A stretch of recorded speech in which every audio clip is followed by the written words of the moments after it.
merasa sesak napas, tetapi ketika pas diukur saturasi oksigennya ternyata 96 ke atas.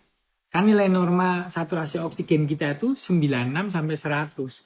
Berarti sesak napasnya bukan karena ada gangguan di paru-paru, ataupun di jantung, ataupun karena anemia. Bukan, tetapi mungkin saja dari gangguan asam lambung, nyeri otot di iga, dada, atau bahu itu bisa menimbulkan sensasi sesak napas. Bisa juga dari gangguan kecemasan. Ya, jadi oximetry ini tujuannya untuk mengukur kadar hemoglobin yang mengikat oksigen yang kita hirup di paru-paru kita.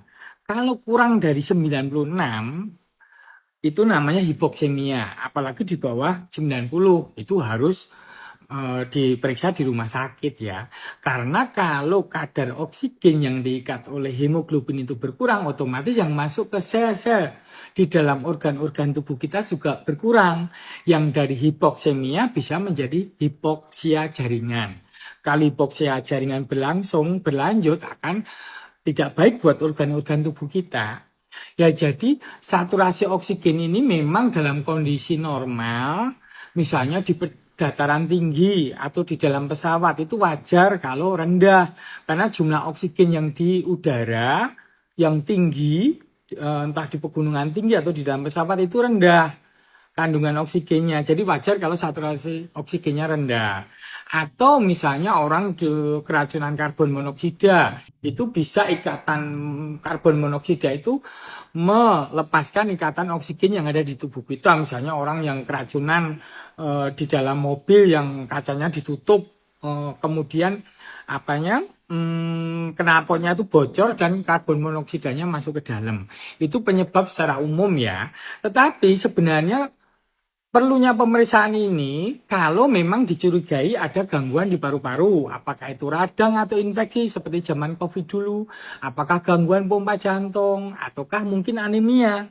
Anemia itu jumlah sel darah merahnya turun, entah karena banyak faktor ya.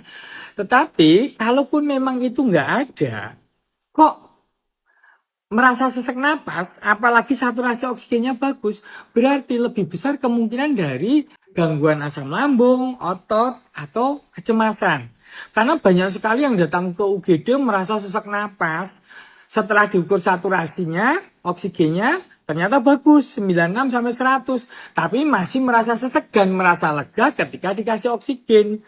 Padahal oksigen yang dimasukin ke hidung itu tidak berfungsi secara maksimal sebenarnya. Karena sebenarnya oksigen yang masuk, dihirup, dan diikat oleh hemoglobin itu sebenarnya udah cukup. Tetapi biasanya orang-orang yang memiliki gangguan kecemasan secara sugesti itu ketika oksigen masuk merasa sudah ada pertolongan, begitu ya. Jadi buat rekan-rekan yang memang merasa sesak napas ketika diukur saturasi oksigennya bagus, sebaiknya kurangin cemas, kurangin khawatir.